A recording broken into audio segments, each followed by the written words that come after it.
Salmos 54. Plegaria pidiendo protección contra los enemigos. Al músico principal, en Nehinot. Masquil de David, cuando vinieron los ifeos, y dijeron a Saúl, ¿no está David escondido en nuestra tierra? Oh Dios, sálvame por tu nombre. Y con tu poder, defiéndeme. Oh Dios, oye mi oración. Escucha las razones de mi boca.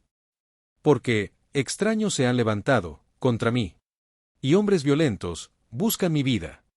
No han puesto a Dios delante de sí. Selah. He aquí, Dios es el que me ayuda. El Señor está con los que sostienen mi vida. Él devolverá el mal a mis enemigos. Córtalos por tu verdad. Voluntariamente, sacrificaré a ti. Alabaré tu nombre, oh Jehová, porque es bueno. Porque Él me ha librado de toda angustia. Y mis ojos han visto la ruina de mis enemigos. Bienvenidos a La Voz de la Biblia, Reina Valera, 1960. El Salmo 54 es una súplica de David, escrita en un momento de gran peligro. Según el título del Salmo, versión Reina Valera 1960, fue compuesto cuando los ifeos fueron a Saúl y le informaron que David se escondía entre ellos. David huía del rey Saúl, quien lo perseguía con el deseo de acabar con su vida. Los ifeos, en lugar de protegerlo, lo traicionaron, entregando su ubicación. Este salmo es el reflejo de la angustia de alguien traicionado y acorralado, pero que pone toda su confianza en Dios. Es un clamor de auxilio, pero también una expresión de seguridad en la justicia y fidelidad de Dios. David no confía en su fuerza, ni en los hombres, sino en el poder de Dios, para librarlo. El Salmo 54 también se conecta con el sacrificio de Jesús. Cristo también fue traicionado, pero, a diferencia de David, él no pidió ser librado de la muerte, sino que la aceptó para traer salvación al mundo. Su oración en Getsemaní fue un ejemplo supremo de confianza en la voluntad del Padre. Además, Jesús enseñó a confiar en Dios en medio de la persecución y la injusticia, tal como lo vemos reflejado en este salmo. Aquí aprendemos que, aunque enfrentemos traiciones, problemas y enemigos, nuestra confianza debe estar puesta en Dios, quien es nuestro ayudador y el que nos sostiene. A lo largo del desarrollo del Salmo, veremos cómo David clama a Dios, declara su fe en Él, y termina alabándolo por la salvación que ya está seguro de recibir. Explicación verso por verso. Verso 1. Oh Dios, sálvame, por tu nombre, y con tu poder, defiéndeme. David inicia este salmo con una súplica urgente. Está huyendo de Saúl y ha sido traicionado por los ifeos, quienes informaron al rey sobre su paradero. En este tiempo, las alianzas tribales eran fundamentales para la supervivencia, por lo que la traición de los ifeos significaba una gran amenaza. David no tenía un ejército poderoso ni un reino establecido, su única esperanza era Dios. El uso de la frase, «Sálvame por tu nombre», es significativo. El nombre de Dios representaba su carácter, autoridad y fidelidad. David no apela a su propia justicia o méritos, sino a la reputación de Dios, como un Dios justo y salvador. Asimismo, la petición, con tu poder, defiéndeme, muestra que David no confía en la fuerza humana, sino en el poder divino para protegerlo. Este clamor refleja una profunda relación de confianza con Dios. David había experimentado la intervención de Dios antes, por lo que sabía que solo Él podía librarlo. Y vemos a un hombre perseguido y en peligro, pero con una fe inquebrantable en que Dios es su defensor. Sin embargo, debemos recordar que los salmos son profecías de Jesucristo, nuestro Salvador, expresadas por boca de los cantores del rey David, tomados por el Santo Espíritu de Dios, palabras que, sin lugar a duda, fueron inspiradas en nuestro Redentor, quien asumió nuestra culpa y pagó nuestros pecados en la cruz. Así, este verso nos recuerda la actitud de Jesús en medio de la oposición. Aunque él también enfrentó traiciones, falsos testigos y persecuciones, no clamó por venganza, ni por ser librado de la cruz, sino por la voluntad de Dios. Cuando David, tomado por el Espíritu Santo, dice, «Sálvame por tu nombre», nos recuerda a Jesús orando en Getsemaní, «Padre, si quieres, pasa de mí esta copa, pero no se haga mi voluntad, sino la tuya». Jesús confió plenamente en el Padre, aun cuando sabía que su camino era el camino de la cruz del Calvario. El poder de Dios se manifestó en la resurrección de Jesús, que fue la mayor prueba de su justicia y autoridad. Aunque los enemigos creyeron que habían vencido al Mesías al crucificarlo, Dios lo defendió al resucitarlo y exaltarlo por encima de todo nombre. Este verso nos recuerda que, Cuando enfrentemos traiciones, injusticias o momentos difíciles, nuestra defensa viene de Dios. No debemos buscar la venganza por nuestros propios medios, sino confiar en que Él es nuestro Salvador y protector. El mismo Dios que sostuvo a David y resucitó a Jesús, es quien nos sostiene hoy. Verso 2. Oh Dios, oye mi oración, escucha las razones de mi boca. En este verso, Jesús, por boca de David, continúa su súplica a Dios, pidiéndole que escuche su oración. Está en peligro, traicionado y perseguido, y clama ayuda. La oración, en la cultura antigua, no era solo un acto de devoción personal, sino un medio por el cual el pueblo de Dios expresaba su dependencia total de Él. El uso de las palabras, oye mi oración, y, escucha las razones de mi boca, muestra que, David, no solo espera que Dios lo proteja, sino que también anhela una respuesta divina. En el Antiguo Testamento, se creía que Dios respondía activamente a los justos, y que su silencio era signo de prueba o juicio. Este clamor de David se asemeja a otros momentos de su vida en los que enfrentó persecución y dificultades, como cuando escribió el Salmo 34, verso 17, claman los justos, y Jehová oye, y los libra de todas sus angustias. David no tiene otra fuente de seguridad más que Dios, su única esperanza es que Él lo escuche y actúe a su favor. Jesús también clamó al Padre, en momentos cruciales, especialmente en Getsemaní y en la cruz. En Hebreos 5, verso 7, dice que: y Cristo, en los días de su carne, ofreciendo ruegos y súplicas, con gran clamor y lágrimas, al que le podía librar de la muerte, fue oído a causa de su temor reverente. Jesús, al igual que David, buscaba la respuesta del Padre en los momentos de angustia. Sin embargo, la gran diferencia es que, David, pedía ser librado de la muerte, mientras que Jesús se entregó voluntariamente a la cruz para cumplir la voluntad de Dios y pagar por nuestros pecados. Este verso nos enseña que Dios escucha nuestras oraciones. A veces, la respuesta es inmediata, como cuando David fue librado de Saúl. Otras veces, la respuesta implica un proceso, como en la vida de Jesús, donde la victoria llegó a través de la resurrección. Nuestra fe debe estar en que Dios siempre oye y actúa, aunque no siempre de la manera que esperamos. Así como David clamó, y Jesús confió en la voluntad del Padre, nosotros también debemos acudir, en oración, en nuestros tiempos de angustia, creyendo que Dios nos escucha, y responderá, conforme a su perfecta voluntad. Verso 3. Porque, extraños se han levantado contra mí, y hombres violentos buscan mi vida, no han puesto a Dios delante de sí. David, tomado en el Espíritu, expresa las palabras de Jesús, en un momento, cuando yacía en la cruz del Calvario. Las personas a las que se refería, eran sus propios hermanos, los judíos, a quienes calificaba de extraños, por cuando no le conocieron, y se levantaron en su contra, con implacable violencia. Se negaron a conocer el Evangelio verdadero de Jesucristo, el Hijo de Dios, que quita el pecado del mundo, el camino que conduce a la salvación, la verdad que da libertad y la vida eterna. Gloria a Dios. Recordemos que, los ifeos, eran de la misma tribu de Judá, y, en aquella época, delataron a David, ante Saúl, poniéndolo en grave peligro. Para David, esta traición es un golpe fuerte, pues no se trata de enemigos extranjeros, sino de personas que deberían ser sus aliados. Casi lo mismo que sucedió con Jesucristo cuando fue entregado. En la antigüedad, no poner a Dios delante de sí, significaba vivir sin temor, ni respeto, por el Señor. Eran personas dominadas por su propio orgullo y ambición, sin reconocer la autoridad divina. A lo largo del Antiguo Testamento, vemos cómo Dios advierte contra aquellos que viven sin Él, confiando solo en sus propias fuerzas. Proverbios 14, verso 12, dice: hay camino que al hombre le parece derecho, pero su fin es camino de muerte. David, en su angustia, comprende que estos hombres están alejados de la voluntad de Dios, por lo que su injusticia no quedará impune. Jesús fue traicionado por los suyos, fue entregado por Judas, y rechazado por su propio pueblo.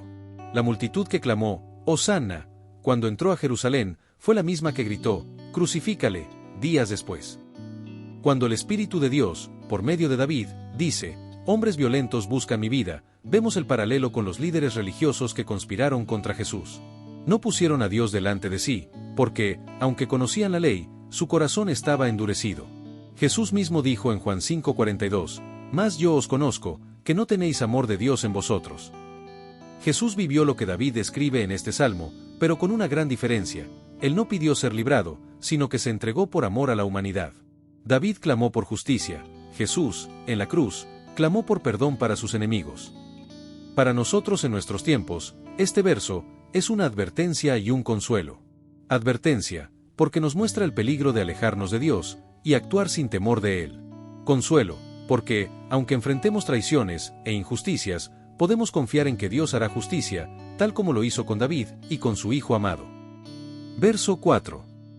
He aquí, Dios es el que me ayuda, el Señor está con los que sostienen mi vida. Jesús expresa, confiadamente, en que nuestro Dios le ayuda a soportar las inclemencias sufridas en la crucifixión, pues, claramente dice que, Jehová, Dios, está, y estará, con los que sostienen su vida. Aquí, indiscutiblemente nos remitimos al Salmo 91, donde el salmista, en el verso 11, expresa que, Dios, a sus ángeles mandará acerca de ti, que te guarden en todos tus caminos, refiriéndose a Jesucristo, quien sería sostenido por los ángeles. Verso que usó el mismo Satanás, valiéndose de la misma doctrina, cuando quiso tentar a Jesús, en el desierto. Pero Jesús le respondió también con doctrina, para batallar contra los dardos del enemigo. Este acto nos enseña a que, nosotros, también debemos tener la doctrina de presente, en nuestra boca, y en el corazón, para ponerla por obra, en el momento en que lo necesitemos. Por ejemplo, ante la ocurrencia de un peligro, o problema, la doctrina nos invita a confiar en Dios, y no en el hombre, y es a Dios ante quien debemos exponer aquel problema, o situación. En la época de la antigua Israel, David, en medio de la persecución y la traición, reafirma su confianza en Dios. En lugar de enfocarse en sus enemigos, proclama con certeza que el Señor es su ayudador, y su sostén. Esta declaración de fe refleja la relación íntima que David tenía con Dios, basada en una vida de oración, adoración y dependencia total. David no tenía aliados humanos fuertes en ese momento. Saúl, el rey de Israel, lo perseguía sin descanso, y los ifeos lo traicionaron. Su fortaleza no estaba en hombres, sino en el poder de Dios. Este mismo principio se ve en 2 de Crónicas 32, verso 8, cuando el rey Ezequías dice: Con él está el brazo de carne, mas, con nosotros, está Jehová, nuestro Dios, para ayudarnos y pelear nuestras batallas.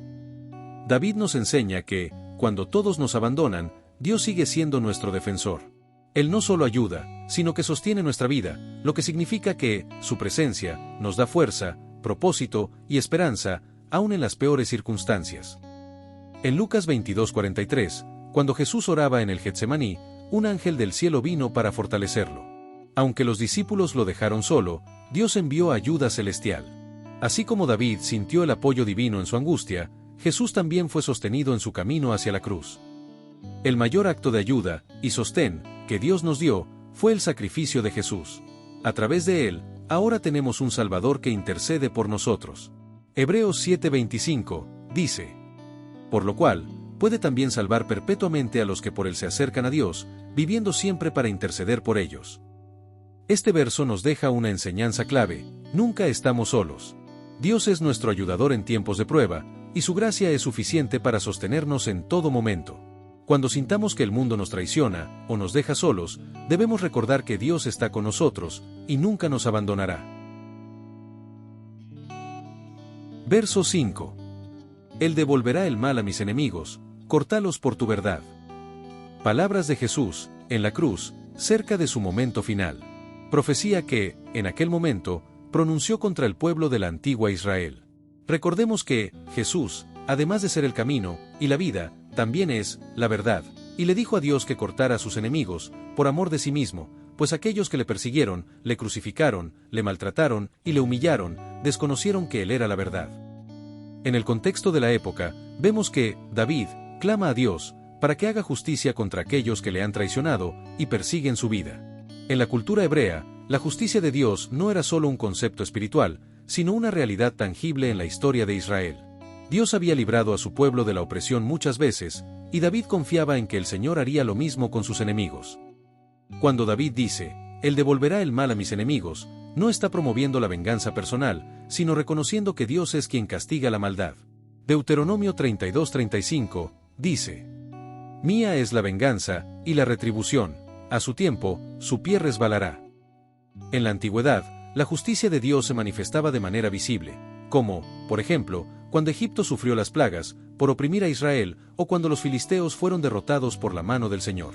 David sabía que Dios es un juez justo, que recompensa a los fieles y castiga a los impíos. La frase, cortalos por tu verdad, expresa un deseo de que Dios actúe con su justicia infalible. La verdad de Dios representaba su fidelidad a su pacto. David confiaba en que el Señor intervendría conforme a su palabra, defendiendo a los justos y destruyendo la maldad. Mientras David clama por justicia inmediata contra sus enemigos, Jesús vino a ofrecer gracia y redención, incluso para los pecadores. En la cruz, Jesús clamó: Padre, perdónalos, porque no saben lo que hacen. Aquí vemos cómo el nuevo pacto trae un enfoque diferente al problema del pecado.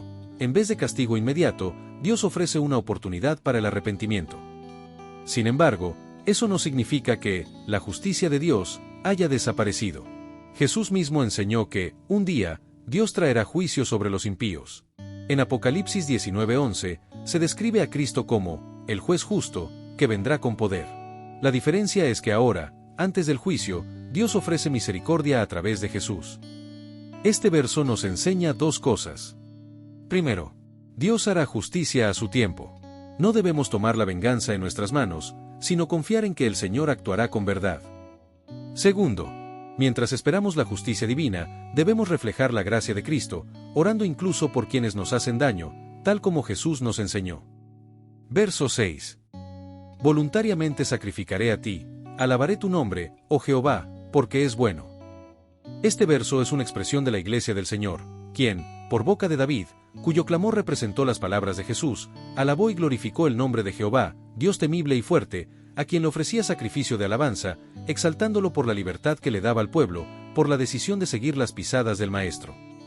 Este verso también muestra la actitud de acción de gracias de David. A pesar de estar en peligro y ser perseguido, confía en que Dios lo librará y, por eso, ya tiene dispuesto su corazón para ofrecer sacrificios de agradecimiento. En el Antiguo Testamento, los sacrificios eran una parte esencial de la adoración a Dios. El sacrificio voluntario era una ofrenda especial que una persona presentaba por amor y gratitud, más allá de las ofrendas obligatorias por el pecado. David no está pidiendo ayuda a cambio de un sacrificio, más bien, su confianza en la fidelidad de Dios lo lleva a ofrecerlo de manera espontánea. La alabanza también juega un papel clave aquí. David declara que el nombre del Señor es bueno, reconociendo su naturaleza y poder. En la antigüedad, el nombre de Dios representa su carácter y su autoridad. Éxodo 34:6 nos recuerda que Jehová es misericordioso y clemente, tardo para la ira y grande en misericordia y verdad.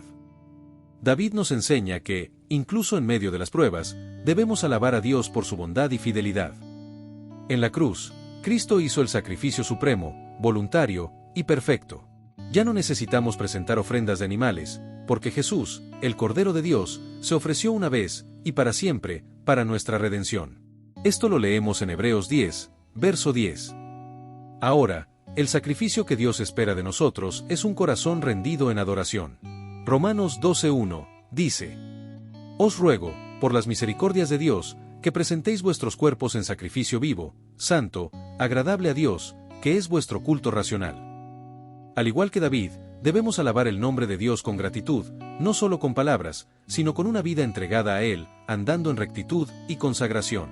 Jesús nos enseñó que Dios es bueno, y que podemos confiar en su amor, incluso en los momentos más difíciles. Este verso nos deja una enseñanza clara.